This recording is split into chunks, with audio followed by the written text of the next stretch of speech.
Lecture. First lecture में हमने overall concept देखा था, पूरी एक अकाउंट्स की जर्नी देखी थी, क्या क्या हो रहा है, और उसमें मैंने ये बताया था आपको कि मैं प्रोविजन का डिस्कशन नेक्स्ट लेक्चर में करूंगा। अब देखिए प्रोविजन क्या होते हैं। प्रोविजन का आपने हमेशा देखा होगा कि क्रेडिट बैलेंस होता है, ये हमेशा क्रेडिट बैलेंस के नेचर का होता है।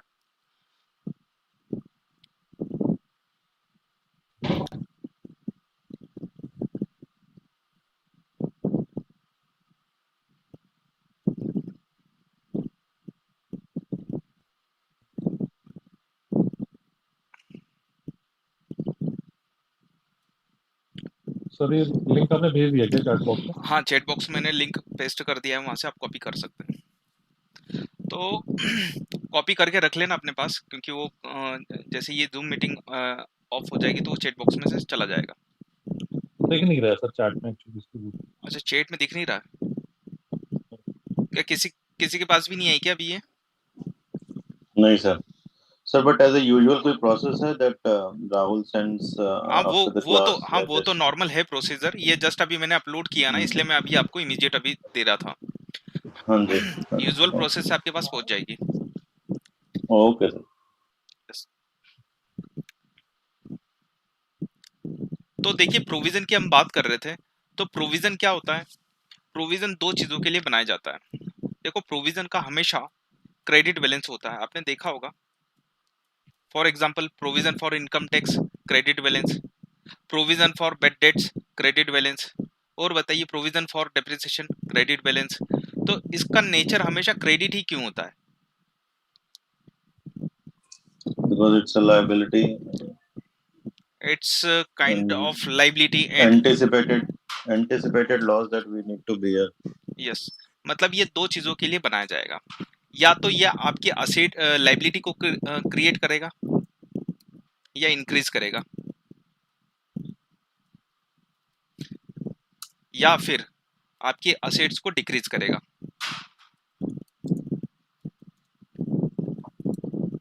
केवल और केवल दो चीजों के लिए प्रोविजन हम बनाते हैं। या तो वो आपके लाइबिलिटी को क्या करेगा? इंक्रीज करेगा, इंक्रीज इन लाइबिलिटी, या डिक्रीज करेगा आपके असेट्स को। तो आपने देखा होगा बेड डेट्स हम जो है लाइबिलिटी साइड नहीं लिखते हैं। अगर आपने ध्यान से देखा होगा बैलेंस शीट जो होती है उसमें हम एक साइड लिखते हैं लाइबिलिटी, अमाउंट, एसेट्स और अमाउंट। तो हम हमेशा, आपने देखा होगा bad debts, provision for bad dates, ये डेटर्स में से माइनस करके शो करते थे। करेक्ट। सपोज दैट 10,000 के हमारे डेटर्स हैं, उसमें से मैं लेस करके शो कर रहा हूँ आपका प्रोविजन फॉर बेड डेट्स 1,000, तो 9,000 मेरा आउटर कॉलम में आता था।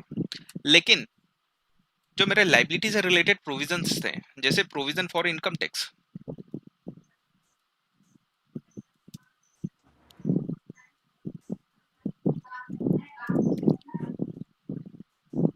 ये आप लाइबिलिटी साइड में शो करते थे। ऐसा क्यों? क्या हम प्रोविजन फॉर बेड डेट्स को लाइबिलिटी साइड नहीं लिख सकते क्या बैलेंस शीट में? क्रेडिट बैलेंस है। देखो इनका बैलेंस क्या होता है, मैं आपको ट्रायल बैलेंस बता देता हूँ कि ट्रायल बैलेंस में कैसे शो करेगा ये। अगर आप देखोगे ट्रायल बैलेंस को, तो ट्रायल बैलेंस में इनका बैलेंस कैसा दिखेगा? क्रेडिट बैलेंस दिखेगा। सपोज दैट मैं यहाँ पे ले लेता हूँ 2,000 की लाइबिलिटी,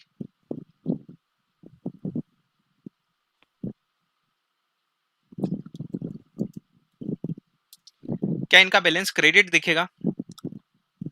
आपने एंट्री क्या करी होगी प्रोविजन फॉर इनकम टैक्स के लिए? P and L account debit to provision for income tax, credit हो गया। आपने जब प्रोविजन फॉर बेड डेट्स के लिए एंट्री बनाई तो आपने क्या एंट्री पास करी? P and L account debit to provision for bad dates.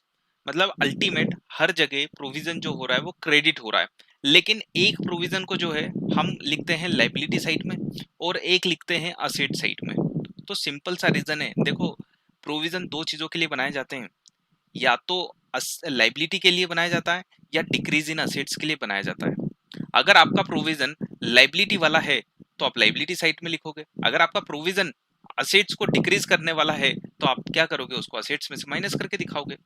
अगर मैं इसको यहां लिखूंगा तो इससे मेरे बिजनेस का कोई आउटफ्लो नहीं होगा। इनकम टैक्स लाइबिलिटी मेरा आउटफ्लो लाएगी, लेकिन प्रोविजन फॉर बैड डेट्स मेरे बिजनेस से आउटफ्लो नहीं लाएगा। क्या कैश आउटफ्लो होगा क्या? ये लाइबिलिटी हमें पे करना पड़ रही है क्या? ये क्रेडिट बैलेंस अगर आप इसको लाइबिलिटी बोलोगे तो क्या ये मुझे किसी को पे करना है क्या?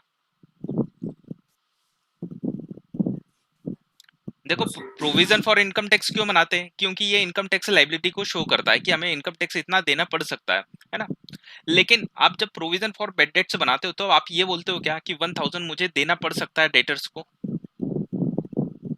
नहीं सर, वो वहीं वहीं से पैसा वो डिफॉल्ट हो जाता है, वो कम डिफॉल्ट हो आता है। जाता है। मतलब ये हमारी आउटफ्लो को बताता नहीं है, ये हमारे किसको बताता है? ये हमारा जो इनफ्लो होने वाला है उसको कम कर देता है। मतलब इसको बोलते हैं डिक्रीज इन असेट्स। ये जो प्रोविजन होते हैं, मतलब प्रोविजन दो टाइप के होते हैं, या तो वो आपके असेट्स को डिक्रीज करेंगे या फिर आपकी लाइबिलिटी को इंक्रीज करेंगे। तो दोनों केस में इनका बैलेंस क्या होगा? क्रेडिट बैलेंस होगा। ठीक है ना। तो कभी भी हम प्रोविजन फॉर बैड डेट्स को लाइबिलिटी साइड में नहीं लिखते थे, हम यहाँ से माइनस करके ही शो करते थे। ऐसा क्यों किया मैंने? क्योंकि देखो, वैसे तो जाना चाहिए था वो लाइबिलिटी साइड में, क्योंकि यहाँ क्रेडिट बैलेंस है, लेकिन वो कोई लाइबिलिटी नहीं है, इसलिए हमने क्या करा, उस असेट्स में से माइनस कर दिया जिसके लिए प्रोविजन क्रिएट किया था। तो हम रेस्पेक्टिव अकाउंट से क्या कर लेते हैं? माइनस कर देते हैं। आपने देखा होगा प्रोविजन फॉर डेप्रिसिएशन, तो प्रोविजन फॉर डेप्रिसिएशन का भी बैलेंस कैसा होता है? क्रेडिट बैलेंस होता है। उसको हम लाइबिलिटी साइड में नहीं लिखते, हम उसको लिखते हैं असेट्स में से माइनस करके। आपने देखा होगा ऐसा क्यों करते हैं हम? ऐसा इसलिए करते हैं कि हमें इस डेटर की करेक्ट वैल्यू पता कर सके, जिसको बोलते हैं फेयर वैल्यू, जिससे हमें फेयर वैल्यू पता चल सके। आपने बहुत बार देखा होगा जब आप ट्रेडिंग और पीएनएल बनाते थे तो आप सेल्स रिटर्न और परचेस रिटर्न, सेल्स रिटर्न और परचेस रिटर्न की अगर हम एंट्री की बात करें तो क्या एंट्री होती है सेल्स रिटर्न और परचेस रिटर्न की? तो परचेस रिटर्न की बात करते हैं। परचेस रिटर्न की क्या एंट्री हो सकती है? देखो, नॉर्मल जब आप परचेस करते हो तो क्या एंट्री पास करते हो? Purchase account debit to suppose purchase that account debit to Aman, ये आपने एंट्री करी। इसमें से सपोज दैट आपने 2000 का गुड्स क्या कर दिया? रिटर्न कर दिया। तो आपने क्या एंट्री पास करी? अमन को डेबिट कर दोगे Aman debit to purchase return. To purchase return.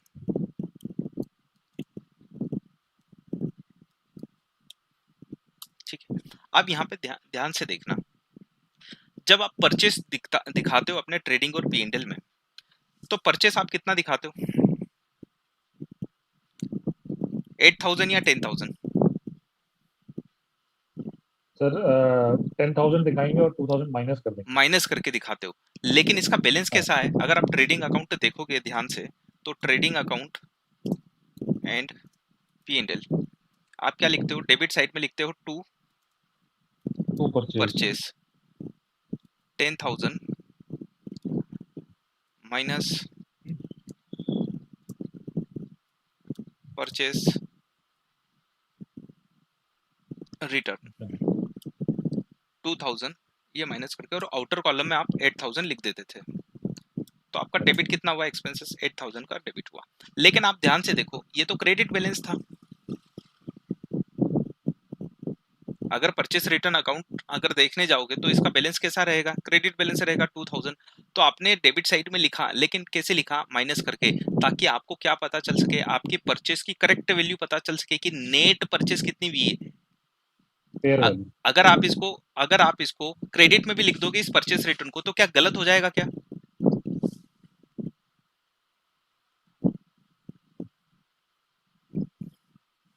अगर आपने परचेस रिटर्न को क्रेडिट में लिख दिया तो क्या गलत हो जाएगा क्या? नहीं, गलत नहीं होगा। गलत हो जाएगा। रिजल्ट गलत नहीं होगा, राइट रिफ्लेक्शन नहीं होगी। यस, राइट रिफ्लेक्शन नहीं होगा, क्योंकि अब यूजर को दिक्कतें आएगी कि राइट परचेस निकालने में, मतलब कितना नेट परचेस हुआ, ये उसको एक बर्ड आई व्यू नहीं मिल रहा, मतलब उसको कैलकुलेशन करना पड़ रहा है। हमें डायरेक्टली पता चल जाए कि अल्टीमेट परचेस कितने रुपए की हुई है। तो हमने क्या करा, एक प्रेजेंटेशन, बहुत अच्छा फेयर प्रेजेंटेशन दे दिया यहाँ पे कि 8000 यहाँ पे नेट हमारी परचेस है। अदरवाइज हम यहाँ 10,000 लिखते और क्रेडिट में 2000 लिख देते।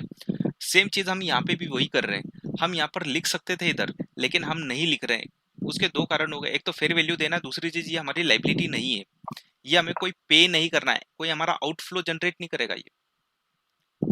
ठीक है, तो ये होता है प्रोविजन। तो मैंने जब आपको चीजें बताई थी 6 चीजें, तो उसमें मैंने प्रोविजन को लिया नहीं था। क्यों नहीं लिया था? देखो ये इसका ही पार्ट है। अगर देखा जाए तो क्या करेगा ये, लाइबिलिटी बढ़ाएगा एक तो, या फिर आपकी एसेट्स कम कर देगा। मतलब वो इंक्रीज और डिक्रीज में कवर हो रहा है क्या?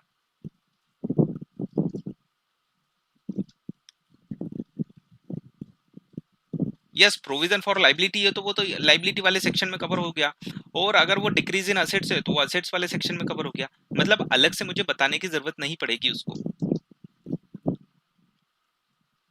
चलिए अब एक दूसरा हम सेगमेंट लेते हैं जो है प्रॉफिट एंड लॉस अकाउंट का।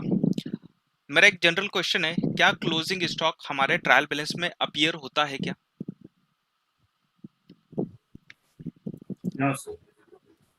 Closing stock that is the inventory की बात कर रहा हूं मैं, क्लोजिंग इन्वेंटरी। इन्वेंट्री अकाउंट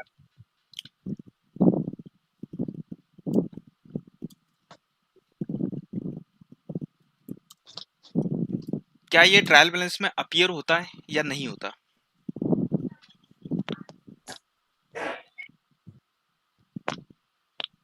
आपने जब भी ट्रायल बैलेंस देखा होगा तो वहां पे आपने आइटम से देखे होंगे, ट्रायल बैलेंस के परचेज देखे होंगे, आपने सेल से देखे होंगे, ठीक है ना? आप क्या क्लोजिंग इन्वेंटरी भी देखते हो क्या उसमें? वो ड्राइव होता है आउट ऑफ मेरे ख्याल। तो पहली चीज तो क्लोजिंग स्टॉक आपके इंटरव्यू में बहुत बार क्वेश्चन पूछा जाता है, और डायरेक्टली क्वेश्चन भी बहुत बार पूछते हैं कि क्लोजिंग स्टॉक क्या अपीयर होगा आपके ट्रायल बैलेंस में।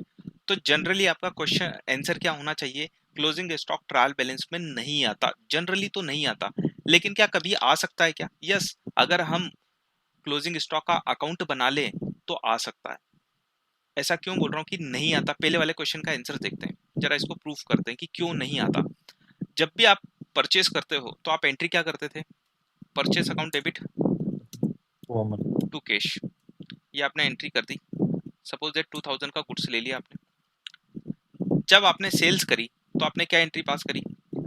Cash account debit to sales,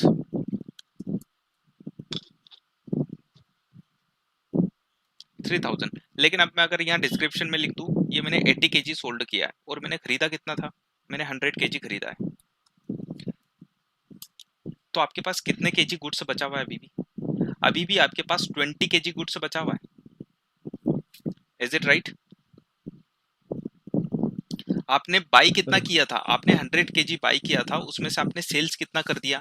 80 KG sales कर दिया, ठीक है। अभी आपके पास 20 केजी है, तो क्या 20 केजी के लिए आप कोई एंट्री पास करते थे?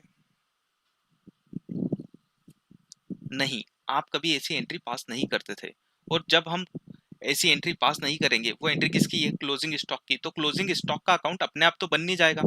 अकाउंट्स में कोई भी चीज अकाउंटिंग एंट्री के बिना नहीं आ सकती। हम डायरेक्टली कैलकुलेट करके कोई भी चीज नहीं लिख सकते। उसका रूट क्या होता है? उसका रूट होता है जर्नल एंट्री, क्योंकि यही ओरिजिनल काम है। बाकी तो हर जगह हम क्या करते हैं? कॉपी पेस्ट करते हैं। तो ओरिजिनल काम जब तक हम नहीं करेंगे तब तक वो अकाउंट आएगा नहीं। तो जब आप इस बेसिस पे क्या बनाओगे? ट्रायल बैलेंस बनाओगे, तो आप परचेस अकाउंट का बैलेंस कितना लिखोगे? आप परचेस अकाउंट का बैलेंस लिखोगे 2000। सेल्स में कितना शो करोगे आप? 3000।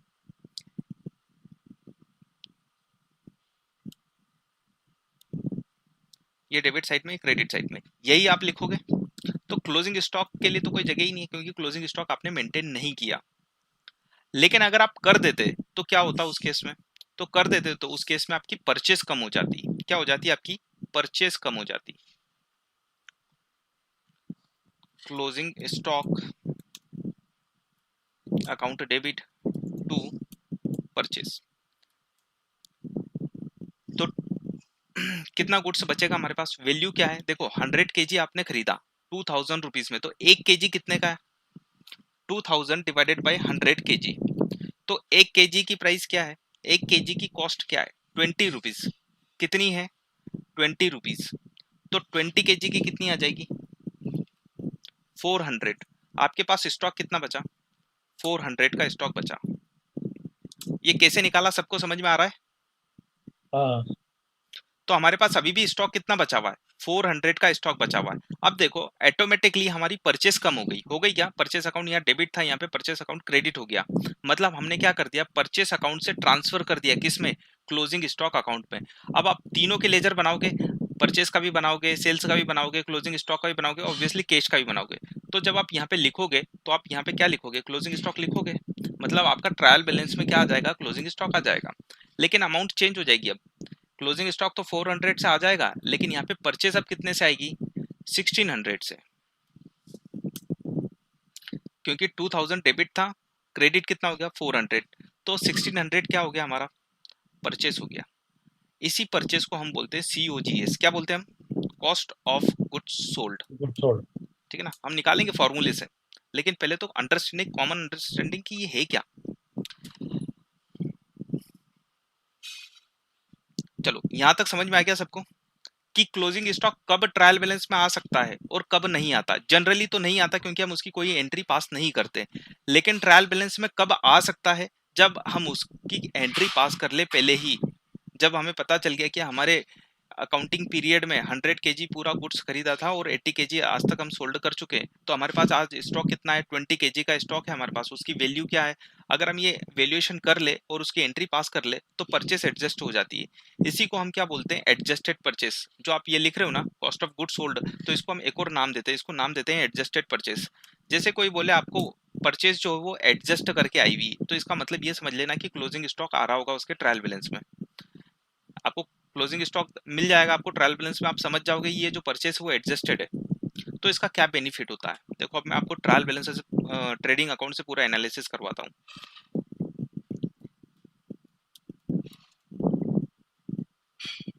तो सर कहीं ना कहीं इसके ये कहने का ये भी मतलब है कि जब हमने 2000 का परचेज किया हम्म और 400 का सामान जब हमारे पास बच गया, तो अगली बार हमें उतने फिर 400 का नहीं खरीदना पड़ेगा, इसलिए हम 1600 दिखाते हैं। नहीं नहीं इन नहीं अदर नहीं वर्ड्स। नहीं नहीं ऐसा नहीं। देखो मैं आपको अभी क्लियर हो जाता है ये पॉइंट। आज मैं आपको सिखाऊंगा कि एनालिसिस कैसे करेंगे हम ट्रेडिंग और P&L का पर्टिकुलर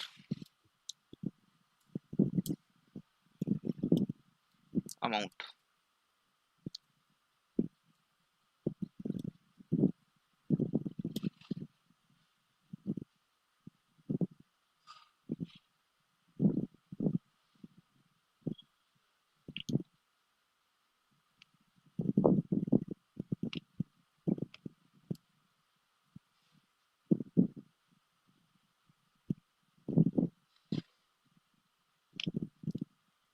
मैं एक एग्जांपल क्रिएट कर रहा हूँ। मेरी परचेस है, मेरी परचेस कितनी है, 10,000।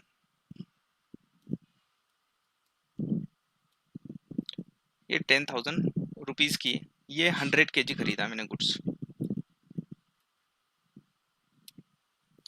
100 केजी गुड्स मैंने खरीदा 10,000 रुपीज में। सेल्स है मेरी 20,000,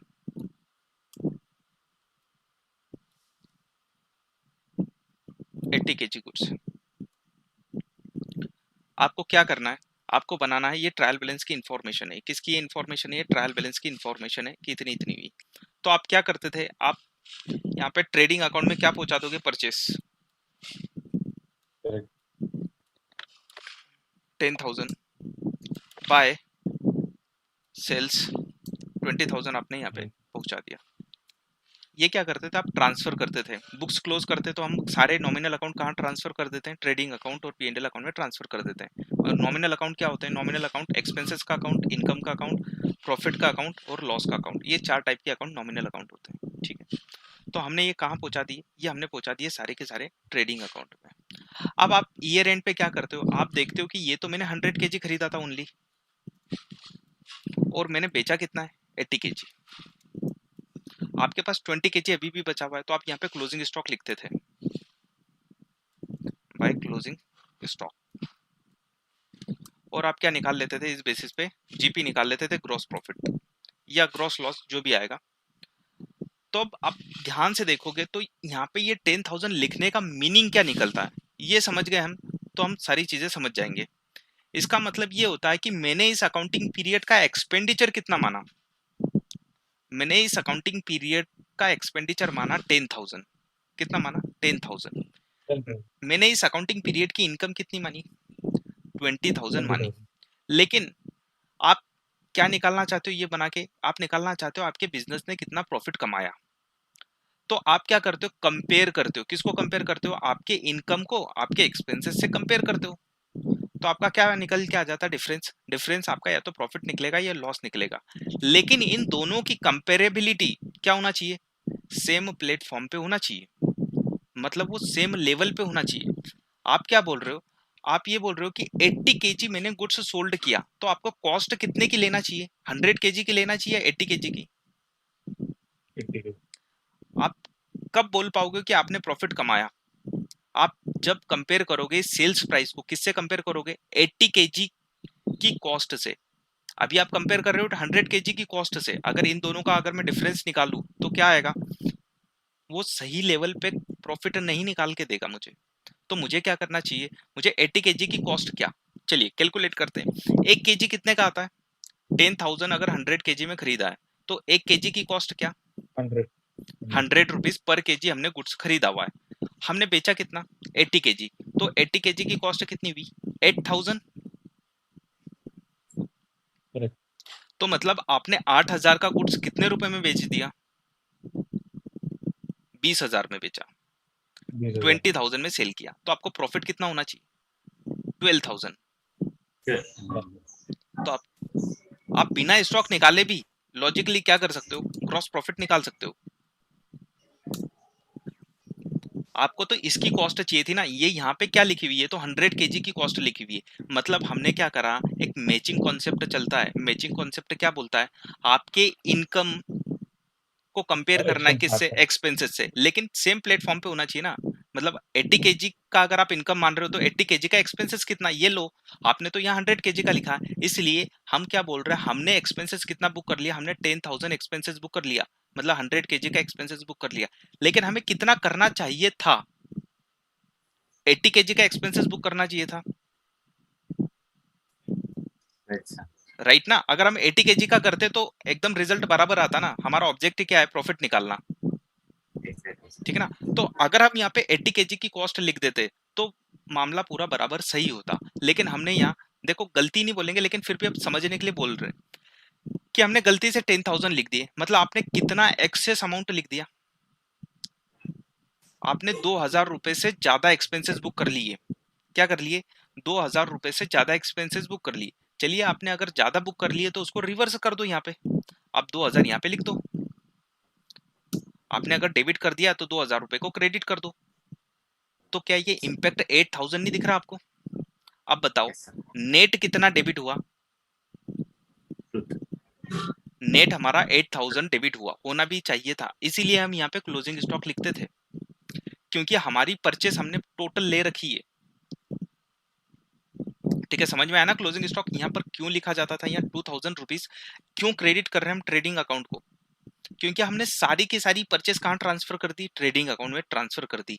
तो अब हम निकालेंगे भी कहां से, ट्रेडिंग अकाउंट से बाहर निकालेंगे।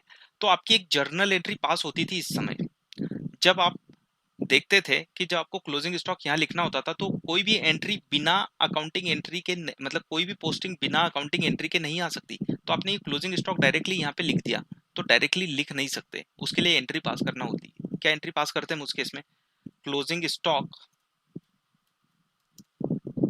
To trading and P&L। आपने ये अकाउंटिंग एंट्री पास करी, क्योंकि देखो क्लोजिंग स्टॉक किसका पार्ट है, क्लोजिंग स्टॉक हमारी असेट्स का पार्ट है। क्या क्लोजिंग स्टॉक है क्या आपके पास, यस। तो आपको एग्जिस्टेंस में लाने के लिए उसकी अकाउंटिंग एंट्री करना होगी। लेकिन आपको ये करना किस में चाहिए थी, ये परचेस अकाउंट से इधर लाना चाहिए था क्लोजिंग स्टॉक में। लेकिन आपने पूरा की पूरा परचेस अकाउंट कहाँ ट्रांसफर कर दिया है, ट्रेडिंग अकाउंट में। तो आप निकालोगे भी बाहर किससे, ट्रेडिंग अकाउंट से। तो इसलिए ये आप अकाउंटिंग एंट्री पास करते हो। अगर आप पहले ही अगर ये एंट्री पास कर चुके होते, कौन सी, अगर मैं ट्रेडिंग की जगह अगर यहाँ परचेस लिख दूं तो बताइए परचेस यहाँ पे 10,000 आता है या 8,000 आता, 8,000 8,000 आता उस केस में। और फिर एक अकाउंट और आ जाता आपके यहाँ पे, क्लोजिंग स्टॉक 2,000 रुपीज। तो जब आप ट्रेडिंग अकाउंट बना रहे होते उस केस में, तो यहाँ पे कितना लिखते आप? 8000। फिर आपको 2000 यहाँ पे लिखने की जरूरत पड़ती क्या? नहीं सर, फिर तो मैच कर रहा ना बराबर। यहाँ पे नहीं लिखना पड़ता। तो समझ गए ना हमने यहाँ 2000 क्यों लिखा था? हम 10,000 को एडजस्ट कर रहे थे, जो एक्सेस एक्सपेंसेस बुक कर लिया था उसको हम रिवर्स कर रहे थे। जब हमने एक्सपेंसेस ही एग्जैक्ट बुक किया है, करेक्ट बुक किया है, जितना करना चाहिए था उतना ही किया है, तो हम उसको रिवर्स नहीं करेंगे। अब यहाँ पे क्या हो जाएगा? 0। तो देखो आप कंपेयर कर सकते हैं ना, ये कितने 80 kg है, ये कितना है 80 kg, हमने सेल भी कितना किया है 80 kg, तो 80 kg कंपेयर हो रहा है। तो कंपेयर हो रहा है तो उसका बेनिफिट कितना हो जाएगा? निकाल लो टोटल 20,000, इधर इन दोनों का टोटल 20,000, बराबर है? बराबर। बराबर है। किसको समझ में नहीं आया? कोई डाउट इसमें? तो देखो हमेशा सर ऐसा, आप एक बार नॉमिनल में आप बता रहे थे कि एक्सपेंस इनकम और क्या क्या देखते हैं सर नॉमिनल वाला? देखो 4 चीजें होती है जो हमने कल देखी थी। ये देखो P&L में क्या क्या हाँ, जाता है, expense income, losses and gain, बस ठीक है। यही तो नॉमिनल अकाउंट है आपके। ठीक। उसमें से भी अगर बाइफरकेट करो तो डेबिट साइड में क्या आ जाते हैं आपके? एक्सपेंसेस और लॉसेस डेबिट साइड में आ जाएंगे, और इनकम और गेन आपके क्रेडिट साइड में आ जाएंगे। हाँ, ठीक है।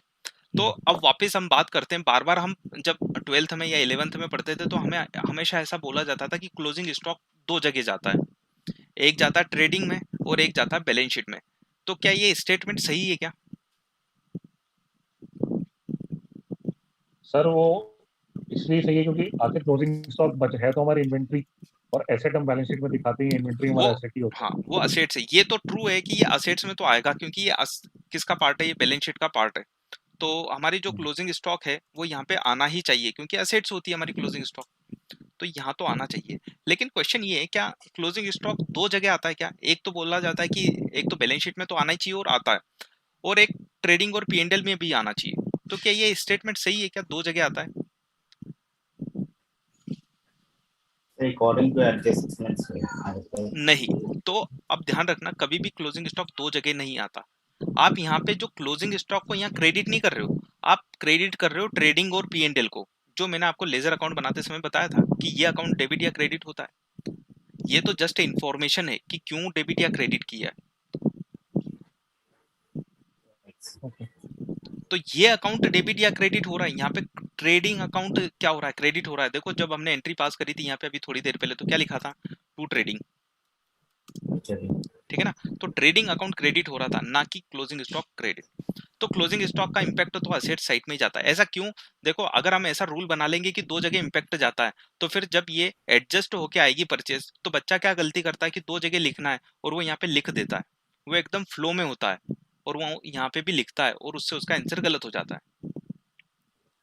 तो हमें बड़े लॉजिकली समझना चाहिए कि हमने ये एक्सपेंसेस लिखा तो हमने क्या माना है? इस अकाउंटिंग पीरियड का एक्सपेंसेस, लेकिन ये तो हुआ ही नहीं। 2000 अभी भी हमारे पास में है, तो 2000 हमारे पास में है, तो हम क्या करते हैं? अल्टीमेट इसका ऑब्जेक्ट समझ लोगे ना, ट्रेडिंग अकाउंट बनाते क्यों है? इसका पर्पस होता है कि प्रॉफिट निकाल के दे दे। तो प्रॉफिट कैसे निकालेंगे? Sales minus expenses. अब एक्सपेंसेस भी उतने ही लेंगे जितने उस सेल्स से रिलेवेंट है। अगर उस सेल्स से रिलेवेंट नहीं है तो हम उस एक्सपेंसेस को यहाँ से बाहर कर देते हैं। चलिए ये हो गया आपका क्लोजिंग स्टॉक वाला पॉइंट। यहाँ पे अब क्लोजिंग स्टॉक वाले पॉइंट पे आ गए तो हम अब समझ लेते हैं कि देखो हमने क्लोजिंग स्टॉक निकालना है। यहाँ पे मैं 10,000 ले लेता हूँ। अब नॉर्मल सिचुएशन चेंज हो रही है, यहाँ पे 100 kg। आपने क्लोजिंग स्टॉक कितना निकाला? 2,000 रुपीज। कितना निकाला? 2,000 रुपीज, ठीक है ना? और ये था आपका 20 kg। अगर मैं आपको ये बोलूं कि आपके पास 50 kg और गुड्स था, परचेज 5,000, और मैं आपको इंफॉर्मेशन कुछ दे दूं, ये जो मैंने खरीदा है ये खरीदा है आपका मई में, और ये खरीदा आपने जून में, और ये जो सेल्स हुई है ये सेल्स हुई है आपकी सपोज दैट अगस्त में। आपको क्या निकालना है? आपको क्लोजिंग स्टॉक का वैल्यू निकालना है। कितना क्लोजिंग स्टॉक आएगा? अब हम वैल्यूएशन कर रहे हैं क्लोजिंग स्टॉक का, और बड़े कॉमन सेंस से करेंगे। आपको किसी मेथड्स पे नहीं जाना है, मतलब अपना कॉमन सेंस अप्लाई करो और क्लोजिंग स्टॉक निकालो। चलिए देखते हैं हम कितने का गुड्स खरीद के लाए।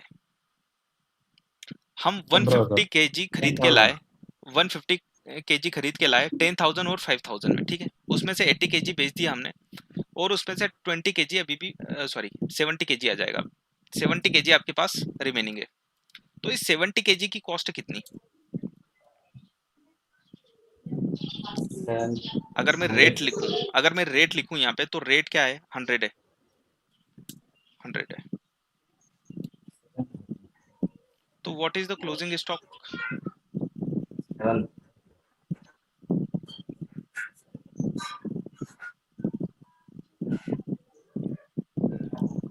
बड़ा सिंपल है, 100 में खरीदा था 7,000.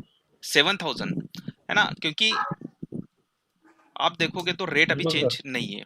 अगर सपोज दैट मैं इस एग्जांपल को थोड़ा सा ट्विस्ट कर दूं और यहाँ पे लिख दूं 6,000, तो रेट क्या हो जाएगी? चेंज हो जाएगी मेरी।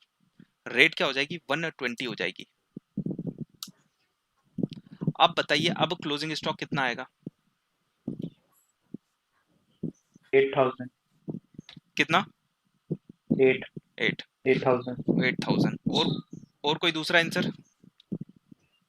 स्टॉक मेथड अप्लाई होगा ना? नहीं, अभी LIFO या मेथड FIFO देखो, and then- अभी आप मेथड अप्लाई मत करो, अदरवाइज मैं आपको पहले ही बता देता कि ये मेथड से हम कर रहे हैं। हमें कॉमन सेंस से करना है। जो मेथड से बनी है वो पूरी कॉमन सेंस के बेसिस पे बनी है। देखो अभी आपने जो 8,000 का आंसर दिया वो भी करेक्ट है, और कोई दूसरा आंसर देता वो भी करेक्ट। क्यों? क्योंकि आपने यहाँ पे क्या लिया? कॉमन सेंस लगाया। आपने क्या सोचा? आपने सोचा ये पहले वाला गुड्स सोल्ड आउट हो गया, जो हमने मई में खरीदा था 100 वाला, ये सोल्ड आउट हो गया। आपने ये सोचा क्या? यस, आपने ये सोचा। तो आपके पास अभी कौन सा वाला बचा होगा? मई वाले में से आपके पास 20 केजी बचा होगा। 80 केजी तो बिक गया, तो बचा कितना आपके पास? 20 केजी। तो 20 केजी मल्टीप्लाई 100, तो आपके पास 2,000 का गुड्स तो ये वाला बच गया, मई वाला। और ये तो पूरा की पूरा अनसोल्ड है अभी, ये 50 केजी तो अभी अनसोल्ड है पूरा। तो कितना हो गया आपका? 8,000। मतलब आपने अजम्पशन क्या लिया यहाँ पे? आपने अजम्पशन लिया कि जो पहले गुड्स आता है वो पहले बिक जाता है। ये आपने अजम्पशन ले लिया, ठीक है ना, ये आपने बिजनेस के अकॉर्डिंग। लेकिन सेम चीज कोई दूसरा पर्सन अगर सोचे तो वो ये भी तो सोच सकता है कि नहीं पहले जून वाला सोल्ड हुआ है, वो ये भी तो सोच सकता है। जैसे अगर हम यही क्लास में बात करें तो एक स्टूडेंट ने सोचा मई वाला सबसे पहले बिका, दूसरा स्टूडेंट बोल रहा है नहीं सर जून वाला बिका, तो वो भी सही है, जून वाला भी बिक सकता है पहले। अगर जून वाला बिकता तो फिर क्लोजिंग स्टॉक कितना होता? तो इसमें डिपेंड करता है ना कि सेल्स कब हुई है। सेल्स ये रही ना, अगर मैंने purchase अगस्त देख अगस्त लेते में तो भी, आ अगस्त में सकता भी है। मैंने यहाँ लिखा हुआ है, स्पेसिफाइड करके रखा हुआ है।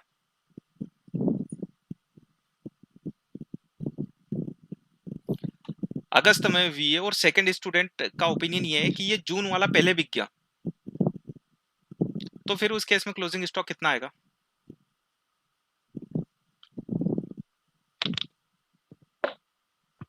सर अगर इसको 7,000 पे करें।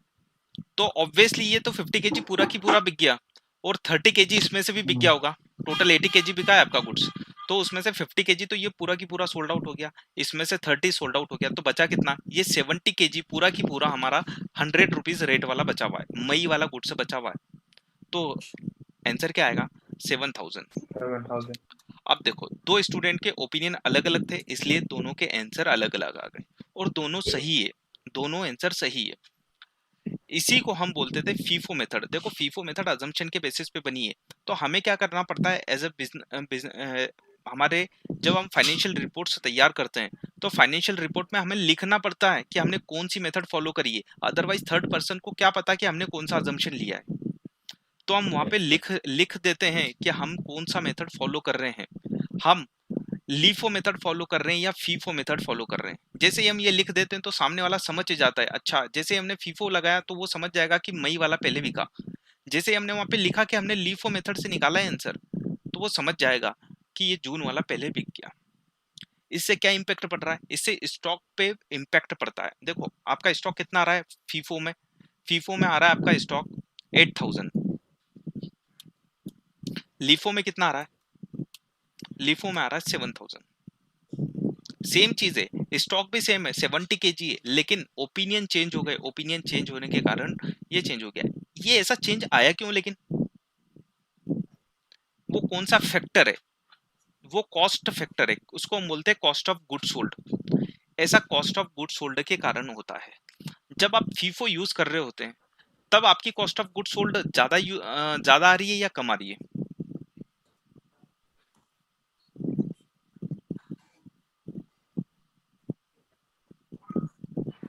कम आ रही है। कम आ रही है। तो कम आ रही है तो ऑब्वियसली आपका कॉस्ट कम लगा तो आपका क्लोजिंग स्टॉक बढ़ जाएगा।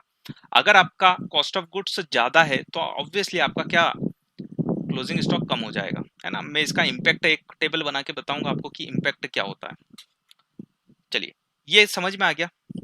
अब एक स्टूडेंट ये बोलता है कि नहीं, हमें इस लफड़े में भी नहीं फंसना है, हम तो एवरेजिंग कर लेंगे। क्या कर लेंगे? हम तो ऑन एन एवरेज कर लेंगे कि ऑन एन एवरेज हमने किस रेट से गुड्स खरीदा है, क्योंकि सारा खेल रेट का है। रेट की वजह से डिफरेंसेस आ रहे हैं, क्योंकि अगर मैं यहाँ पे बोलता 100 का ये भी 100 का ये भी है तो कोई डिफरेंस नहीं आ रहा था, जैसा मैंने पहले वाले एग्जांपल में लिया था जब मैंने यहाँ पे 5000 अमाउंट रखा था। तो सब खेल किसका है? रेट का है।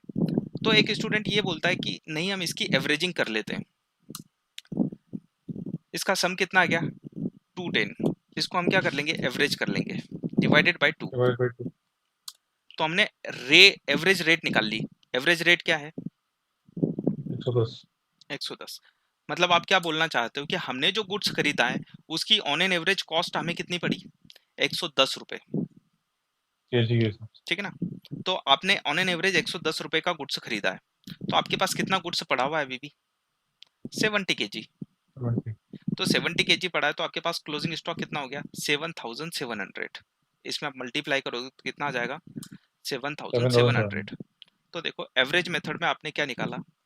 क्लोजिंग स्टॉक निकाला 7700।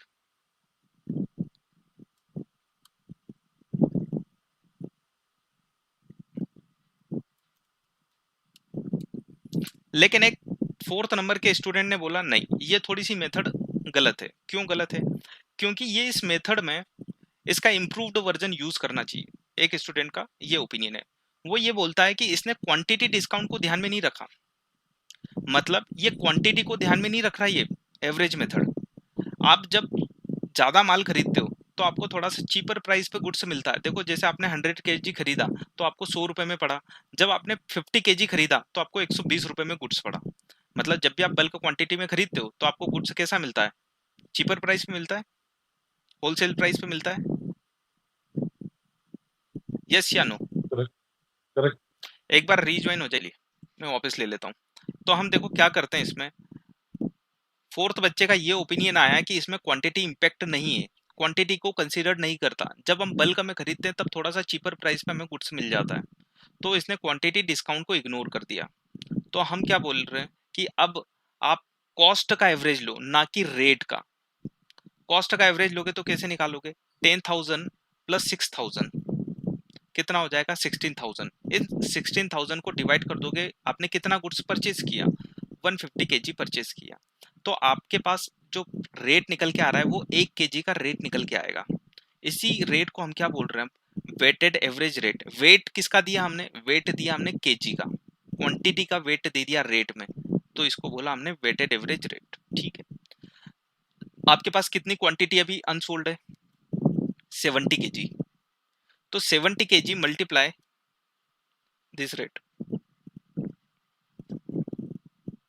तो आपके पास क्लोजिंग स्टॉक कितना आ रहा है? 7467 अप्रोक्स।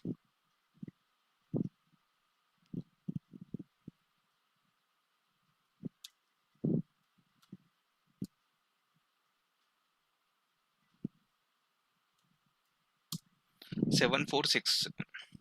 ठीक है यहां तक? इन चारों मेथड में किसी को कोई कंफ्यूजन? क्लियर है? ठीक है। अब देखो, ये जो हमने निकाला ना, क्लोजिंग स्टॉक कैलकुलेट करने का एक और तरीका होता है, वो देख लेते हैं हम। क्लोजिंग स्टॉक आप एक और टाइप से कैलकुलेट करते हो, वो तरीका है आप रजिस्टर मेंटेन करते हो। डेट, रिसिप्ट, इशू और बैलेंस।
तो आप यहाँ पे देखोगे तो हमने क्या बना लिया, एक फॉर्मेट बना लिया है, इसको बोलते हैं हम स्टॉक रजिस्टर। तो स्टॉक रजिस्टर ये क्या होता है कि जैसे सपोज दैट आपने मई में गुड्स खरीदा या किसी डेट पे खरीदा, हम एग्जांपल ले रहे हैं अभी मई का, तो आपने कितना खरीदा, 100 केजी गुड्स खरीदा, क्वांटिटी हो गई 100 केजी। हम यहाँ लिख देंगे ऊपर की क्वांटिटी कैसे मेजर कर रहे हैं हम, केजी में, तो हमने यहाँ लिख दिया केजी। 100 केजी गुड्स खरीदा, किस रेट पे खरीदा आपने, 100 रुपीज के रेट पे आपने खरीदा। अमाउंट क्या है, 10,000। आपने मई में कोई इशू करा क्या, आपने मई में कोई इशू नहीं करा, तो आपका ये ब्लैंक आ जाएगा। आपके पास बैलेंस क्या बचेगा, 100 केजी 100 के रेट से 10,000 का गुड्स आपने निकाल लिया। आपने पता है क्या करा, आपने क्लोजिंग स्टॉक का वैल्यूएशन किया ऑन द रेगुलर बेसिस। इसको क्या बोलते हैं हम, रेगुलर बेसिस पे स्टॉक का वैल्यूएशन करना। अभी जो हम स्टॉक का वैल्यूएशन कर रहे थे वो कब कर रहे थे, किसी पर्टिकुलर पीरियड के एंड होने पे, है ना, एक पीरियड एंड हो रहा था मतलब। और यहाँ पे हम क्या कर रहे हैं, यहाँ पे हम रेगुलर बेसिस पे कर रहे हैं। अब हम क्या करेंगे, अब हम जून का भी निकालेंगे। जून में हमारी एक परचेस है, जून में हमने 50 केजी खरीदा, सपोज दैट 120 वाला, तो ये हो जाएगा आपका 6,000। अब आपके पास कितना क्लोजिंग स्टॉक है जून में, जून में आपके पास क्लोजिंग स्टॉक है 150 केजी।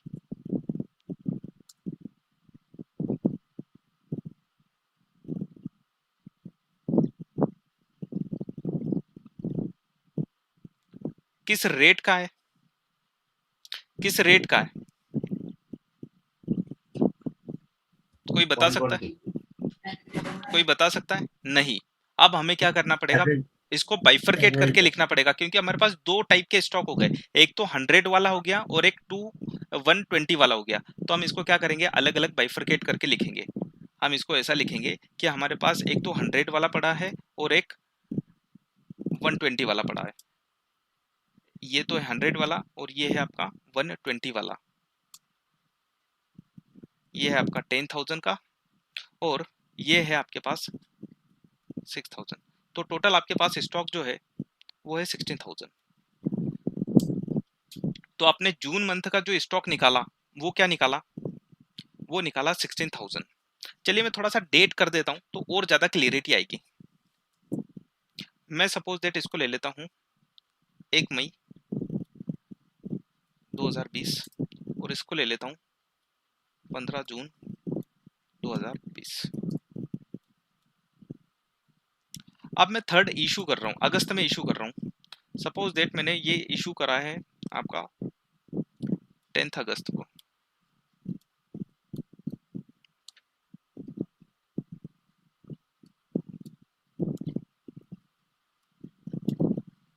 कितना इशू किया है मैंने, 80 केजी। कितना इशू किया मैंने, 80 केजी।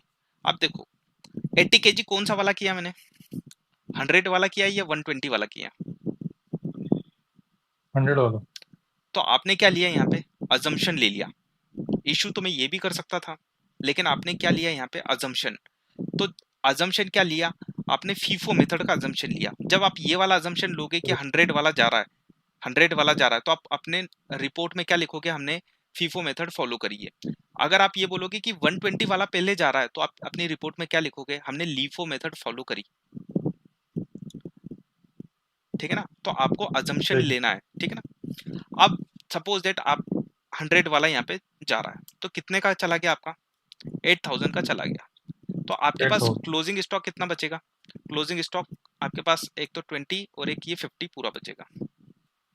एक तो ये बचेगा 100 वाला, तो 2000 रुपीज का ये बच गया। ये आपके पास 120 वाला बच गया पूरा 6000 का। तो आपके पास क्लोजिंग स्टॉक कितना बचा हुआ है, 8000। 8000। ये फीफो मेथड में देखो, अभी हमने जो आंसर निकाला था किसमें, पीरियोडिक मेथड में, वो भी इतना ही आ रहा था और अभी भी इतना आ रहा है। तो इसमें और उसमें क्या अंतर है, इस मेथड में जब इस टाइप से जब हम कैलकुलेशन करते हैं स्टॉक का, तो इसको बोलते हैं परपेचुअल मेथड में कैलकुलेशन करना। कैसे, परपेचुअल मेथड में कैलकुलेशन करना। हम यहाँ पे रेगुलर बेसिस पे क्या कर रहे हैं, स्टॉक का वैल्यूएशन कर रहे हैं। और पिछले मेथड में हमने कब करा था, हमने अगस्त मंथ में किया था, मतलब पूरे पीरियड में हमने कितना खरीदा और पूरे पीरियड में हमने कितना इशू किया। अब बैलेंस जो बचा उसका वैल्यू निकालते थे हम इसमें। इसमें क्या कर रहे हैं, हम रेगुलर बेसिस पे स्टॉक को वैल्यूएट कर रहे हैं। अब किस मेथड से कर रहे हो वो आपके ऊपर है डिपेंड, लेकिन अगर देखा जाए आप कब कर रहे हो तो आपके लिए दो चॉइस, आप पीरियोडिक मेथड से निकालोगे या परपेचुअल से निकालोगे, दोनों में किससे, इन चारों मेथड का यूज करके। तो मैं यहाँ पे समरी लिख देता हूँ इसकी थोड़ी सी, तो आपको और क्लियरिटी आएगी। एक होता है व्हेन, एक होता है हाउ।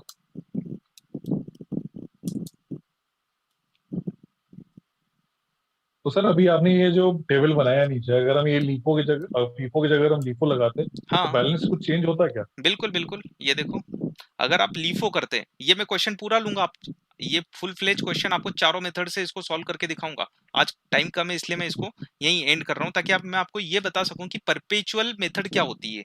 अभी हमने परपेचुअल में ये निकाला, इसके पहले जो हमने निकाला था उसको बोलते हैं पीरियोडिक मेथड।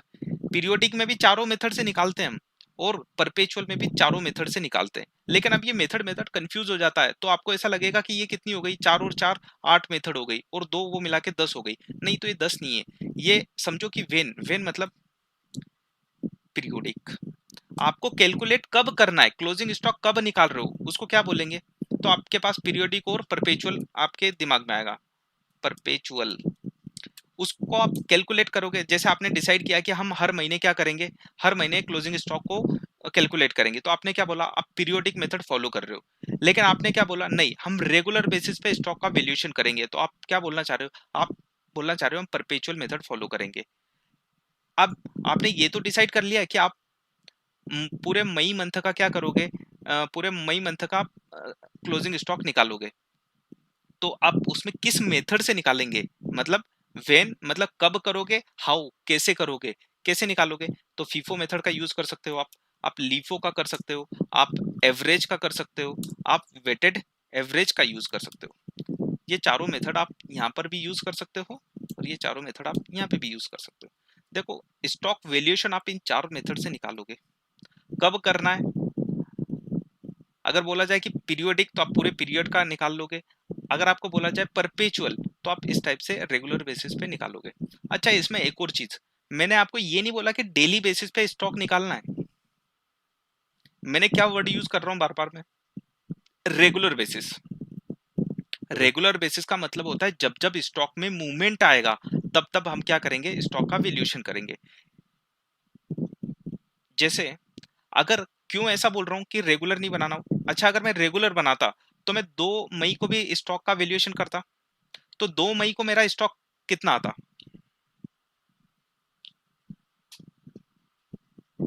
तो 2 मई को अगर कोई मूवमेंट नहीं हुआ तो सेम आ जाता। सेम आएगा। मतलब जब जब कोई मूवमेंट नहीं आएगा तो मेरे स्टॉक की वैल्यू चेंज नहीं होगी। तो मतलब 14 जून तक, 14 जून तक मेरा स्टॉक सेम रहने वाला है। तो आप मेरे से अगर 2 मई को भी पूछोगे, 1 मई को पूछोगे तो मैंने बोला 10,000 का स्टॉक है मेरे गोडाउन में। आप मेरे से 2 तारीख को पूछोगे तो मैं बोलूंगा 10,000 का। आप 14 जून तक ये पूछते रहोगे तो भी मैं एक ही बात बोलते रहूंगा कि 10,000, करेक्ट। तो इसलिए हम कब मेंटेन कर रहे हैं, जब मूवमेंट आएगा तब हम इसमें एंट्री करेंगे। तो विदाउट मूवमेंट के हम एंट्री नहीं करेंगे, नहीं तो हर रोज हम बैलेंस निकालते रह जाएंगे 10,000, है ना, और बहुत बल्कि बन जाएगा ये रजिस्टर। तो इसलिए जब जब मूवमेंट होगा हम तब तब ही इसको बनाएंगे। इसके लिए इसको क्या बोलते हैं, रेगुलर बेसिस पे निकालना, ना कि डेली बेसिस पे। ये कौन सी मेथड है? ऐसा रजिस्टर हम ऐसा वैल्यूएशन कब करते हैं, जब हम परपेचुअल मेथड फॉलो कर रहे हैं, है ना। आपने देखा होगा कंपनियों में स्टॉक रजिस्टर ऐसे ही बनता है। इसी टाइप से वो क्या करते हैं, उनको ऑन गोइंग बेसिस पे अपने स्टॉक की वैल्यू पता करनी होती है कि हमारे पास आज कितना स्टॉक बचा हुआ है ना। वो वैल्यू में नहीं निकालते जनरली, वो है ना क्वांटिटी में निकालते हैं। आपने देखा होगा बार बार ये हर जगह यूज होता है कि आपके पास कितना गुड्स आया था, कितना इशू हो गया और आज कितना आपके पास पड़ा हुआ है। तो आप उस बेसिस पे क्या करते हो, आप फिर रीऑर्डर दे देते हो। रीऑर्डर कैसे दोगे, आपके पास पता होना चाहिए। तो आप क्या बनाते हो, ये रिपोर्ट बनाते हो, एक रजिस्टर मेंटेन करते हो। भले ही आप वैल्यू में ना करो लेकिन क्वांटिटी में जरूर करते हो। आपके जो फाइनेंशियल स्टेटमेंट होते हैं वो आपको क्वांटिटिव इन्फॉर्मेशन नहीं देते, वो आपको अमाउंट वाइज इन्फॉर्मेशन देते हो कि आपने परचेज कितना किया, सेल्स कितना किया, है ना। वहां से आपको पता चल जाएगा कि 20 kg बच गया है, लेकिन वो उसके अमाउंट नहीं बताएगा। तो अमाउंट के लिए हमें वैल्यूएशन करना पड़ता है, इसी को बोलते हैं वैल्यूएशन ऑफ क्लोजिंग स्टॉक। उसके लिए आप ये चारों मेथड यूज कर सकते हो। आप चारों कोई फाउंडेशन है क्या, चारों में से कोई एक ही पर्टिकुलर ही फॉलो करना पड़ेगी? नहीं, किसी बिजनेस का नेचर ऐसा है कि वो फीफो मेथड फॉलो नहीं कर पा रहे, वो रिकॉर्ड नहीं रख पा रहे कि फीफो में कितना क्या आया क्या गया। कुछ इंडस्ट्री ऐसी होती है जिसमें लिफो फॉलो करना होती है। जैसे कोई बता सकता है कि लिफो कहाँ किस बिजनेस में यूज होता होगा? बड़ा छोटा मोटा बिजनेस है, आप डेली यूज करते हो उस चीज को। FMCG कंपनीज, किसमें? फूड प्रोडक्शन कंपनी या फिर यस, FMCG। जैसे कि अगर फूड प्रोडक्शन कंपनी है, जैसे कि या फिर अगर आप बहुत अच्छा सा एग्जांपल दूं तो साड़ी वाला बिजनेस। कौन सा? जहाँ साड़ियाँ या लेडीज आइटम्स, वहाँ क्या होता है, हर कोई या हम भी अगर बात करें तो मेंस भी क्या करते हैं, जब भी आप जींस भी खरीदने जाओगे या टी शर्ट खरीदने जाओगे किसी छोटी सी शॉप पे, तो आप उसको बोलोगे लेटेस्ट आइटम बताओ हमें। कौन सा बताओ? Latest item. मतलब फैशन इंडस्ट्री की बात यस, कर रहा हूँ। Fashion industry.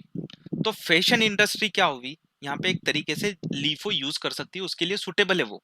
क्योंकि उसके यहाँ पे क्या होता है, उसके यहाँ पे वो वाला माल सबसे पहले जाता है जो लास्ट में आता है, जो लेटेस्ट आता है वो पहले चले जाता है, उसके पास पुराना वाला स्टॉक पड़ा हुआ रहता है। ऐसा तो सर डेली कंज्यूमेबल आइटम में भी अगर हम देखें तो हम सबसे फ्रेश सामान जाके खरीदते हैं सबसे पहले। डेली कंज्यूमर में वो लास्ट में पेरिसेबल आइटम में, हाँ पेरिशेबल पेरिशेबल जैसे आइटम। मिल्क यस, हो गया, ब्रेड हो गया, लेकिन आप देखो जो भी दुकानदार इसको सेल्स कर रहा है, आपको क्या सेल्स करता होगा पहले आप बताओ मुझे। अगर मिल्क वो बेचने आया है, अगर वो मिल्क लेता है तो मिल्क तो उसका खराब हो जाएगा अगर वो बेचेगा नहीं तो वो आपको क्या बता के बेचेगा, ये फ्रेश मिल्क है। करेक्ट। तो जो पेरिसेबल आइटम है, पेरिशेबल, वो खत्म हो जाते हैं, तो वो आपको सबसे पहले वही बेचेंगे। जैसे अब ब्रेड का एग्जांपल होता है सबसे ज्यादा, तो ब्रेड सबसे पहले कौन सी बेची जाती है? आप अगर दुकानदार हो, अगर आप ब्रेड बेचते हो या खरीदने भी गए हो, तो आपके सामने सबसे पहले स्टॉक पता है कौन सा रखेंगे? वो पुराना वाला। वो बोलेंगे नया वाला आया ही नहीं, नया वाला वो अंदर रख लेंगे और वो पुराना बेचने की कोशिश करेंगे, क्योंकि पेरिशेबल आइटम है, वो खराब हो जाएगा, बाद में कोई यूज का नहीं है।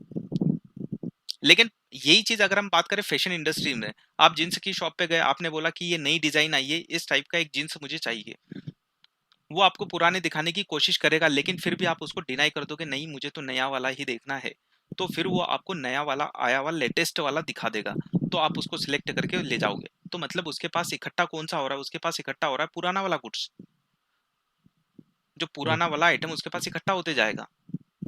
तो स्टॉक देखा जाए तो उसके पास पुराना वाला ज्यादा रहेगा। तो वहां पे क्या बोलते हैं वो जो मेथड यूज करेंगे वहां पे, तो मेथड कौन सी यूज करना चाहिए उनको?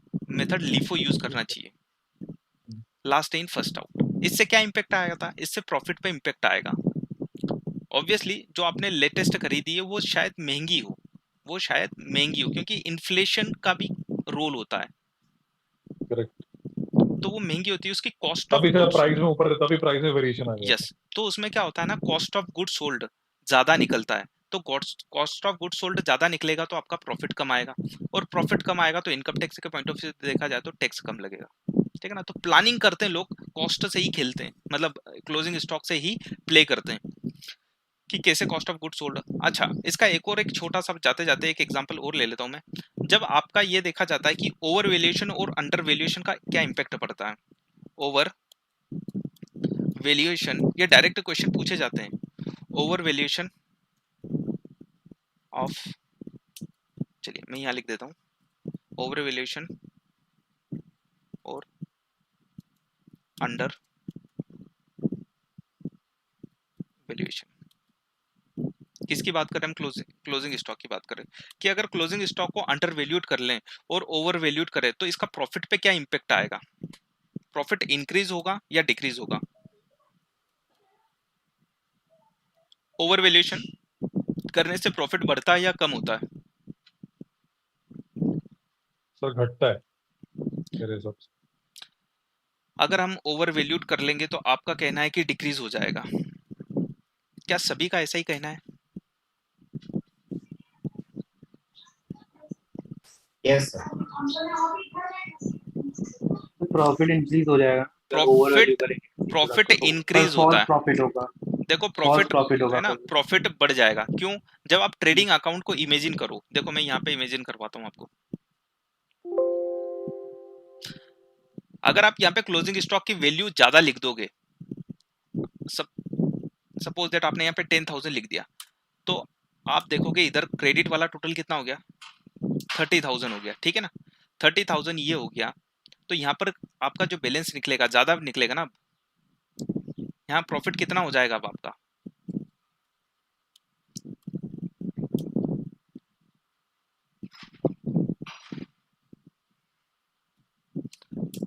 ₹2,000 से प्रॉफिट बढ़ गया। मतलब आप अगर ओवर वैल्यूएशन का मतलब क्या हुआ? जो क्लोजिंग स्टॉक की वैल्यू थी उसको अगर हम बढ़ा दे तो उसका इंपैक्ट क्या होगा?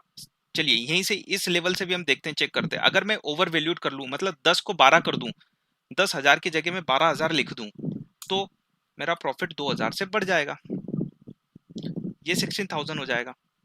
तो ओवर वैल्यूएशन करने से क्या होता है? हमारा प्रॉफिट बढ़ता है। और अंडर वैल्यूएशन करने से क्या होगा? प्रॉफिट कम होगा। जैसे सपोज दैट अगर मेरा प्रॉफिट क्लोजिंग स्टॉक 12,000 है और मैं इसको लिख देता हूँ 6,000, तो मेरा इधर प्रॉफिट भी कम हो जाएगा। मेरा प्रॉफिट कितना हो जाएगा? 10,000 ही रहेगा। इट मींस क्लोजिंग स्टॉक, जब जब क्लोजिंग स्टॉक की वैल्यू आप बढ़ाओगे, मतलब ओवर वैल्यूएड करोगे, तो ओवर वैल्यूएड करने से हमारा प्रॉफिट बढ़ता है और अंडर वैल्यूएशन करने से प्रॉफिट कम होता है। ऐसा क्यों होता है वो भी बता देता हूँ। ये पूरा खेल है ये अपने कॉस्टिंग कम ले ली ना। यस, ये पूरा खेल है कॉस्ट ऑफ गुड्स सोल्ड का। चलिए मैं यहाँ लिख देता हूँ इंक्रीज डिक्रीज। तो इसका इम्पैक्ट जो है, अब हम बात करते हैं कॉस्ट ऑफ गुड्स सोल्ड पे। जब आप ओवर वैल्यूड करते हो स्टॉक को, मतलब आप क्या कर रहे हो? आप अपनी कॉस्ट ऑफ गुड्स सोल्ड कम कर रहे हो। आप लेके आए थे 10,000 रुपए का गुड्स और आपके पास बचा कितना है? 2,000 का, ठीक है ना। ये रियल सिचुएशन है। आपने खरीदा कितना? 10,000 और 2,000 आपके पास स्टॉक है। ये एक्चुअल वैल्यू है।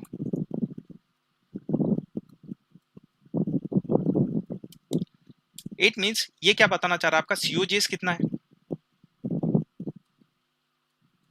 यहाँ पे आप सीओजीएस निकालिए। कॉस्ट ऑफ गुड्स सोल्ड कितना है? 8,000। करेक्ट। ये सिचुएशन, ये एग्जांपल एक तरीके से मैं ये बता रहा हूँ। अब इसको हम इस सिचुएशन में डाल के देखते हैं। अगर आप क्लोजिंग स्टॉक की वैल्यू ज्यादा कर दोगे, अगर आप ज्यादा कर लोगे, परचेज तो सेम है 10,000।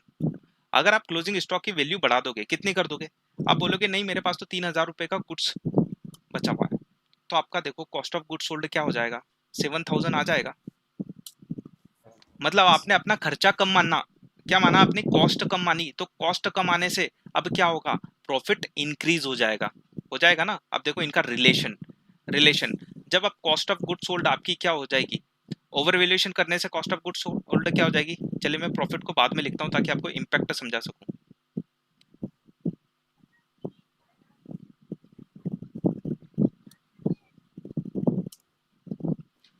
आपकी कॉस्ट ऑफ गुड्स सोल्ड पे क्या इंपैक्ट आएगा? अंडर वैल्यूएशन ओवर वैल्यूएशन का।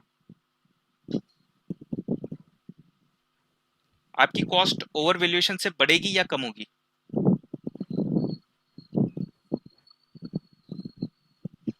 इंक्रीज होगी। डिक्रीज होगी। क्या होगी? आपकी कॉस्ट ऑफ गुड्स सोल्ड कम आएगा।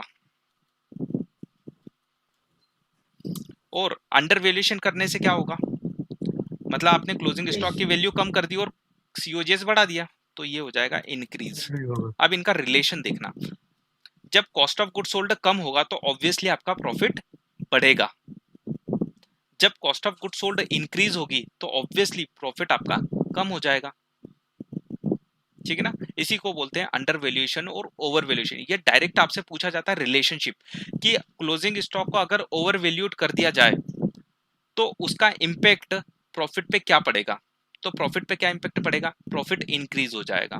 अंडर वैल्यूएशन करने से क्या हो जाएगा, प्रॉफिट डिक्रीज हो जाएगा।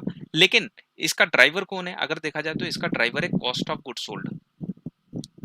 इसके पीछे का लॉजिक क्या है, ऐसा क्यों हो रहा है, ऐसा cost of good sold increase और डिक्रीज होने के कारण होता है।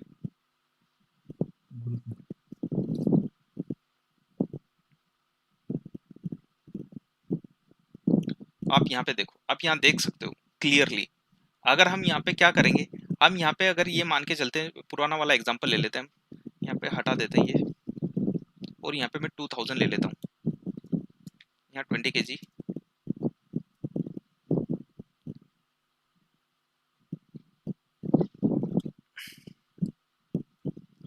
ये हमारा सिंपल वाला एग्जांपल आ गया पहले वाला, जहाँ पे 12,000 रुपीज हमारा प्रॉफिट था, ठीक है। कॉस्ट ऑफ गुड सोल्ड कितनी है इस केस में, 8,000, ठीक है ना। अगर मैं क्लोजिंग स्टॉक बढ़ा दूं तो मेरी कॉस्ट ऑफ गुड सोल्ड क्या आ जाएगी, आप बता सकते हैं क्या, 7,000। 7,000। मतलब क्या हुआ, मैंने जैसे ही क्लोजिंग स्टॉक को ओवर वैल्यूड किया, क्लोजिंग स्टॉक ज्यादा ले लिया, तो मेरी कॉस्ट ऑफ गुड सोल्ड क्या हो गई, कम हो गई। मेरा खर्चा कम बुक हो रहा है ना, कम डेबिट होगा, 7,000 ही हो रहा है। और मैं कम और ओवर वैल्यूड कर दूं, मैं इसको 4,000 कर दूं, तो मेरी सीओजेस क्या हो जाएगी, और कम हो जाएगी, है ना, 7 से 6 आ जाएगी। तो मतलब मैं जैसे जैसे अपने क्लोजिंग स्टॉक की वैल्यू बढ़ाते जाऊंगा, वैसे वैसे मेरे कॉस्ट ऑफ गुड सोल्ड कम होते जाएगा। और इससे इसका इम्पैक्ट क्या जाएगा, मेरी कॉस्ट कम आएगी तो ऑब्वियसली मेरा प्रॉफिट ज्यादा आएगा। तो मैं क्या बोलना चाह रहा हूँ, मैंने 6,000 रुपए का गुड्स, देखो इस सिचुएशन में 6,000 रुपए का गुड्स कितने में सोल्ड आउट कर दिया, मैंने 6,000 रुपए का गुड्स 20,000 में सोल्ड आउट कर दिया, तो मतलब मुझे प्रॉफिट कितना होना चाहिए, मुझे प्रॉफिट 14,000, मेरा प्रॉफिट बढ़ गया ओवर वैल्यूएशन करने से।